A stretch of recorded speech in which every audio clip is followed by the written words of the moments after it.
ये बात कहना चाहता हूँ कि ये पहला शनिवार मेरा हुकूमत में इंशाअल्लाह जाएगा, खुदा के करम से जाएगा, इन माओं के सदके से जाएगा, मेरे बहनों के सदके से जाएगा और गरीब के वोट की वजह से जाएगा।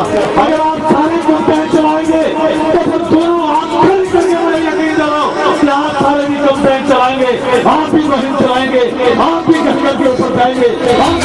तोखे सलाम, तोखे सलाम, तोखे सलाम। मेहनत करोगे, लड़ोगे, मरोगे और जबरदस्त करोगे।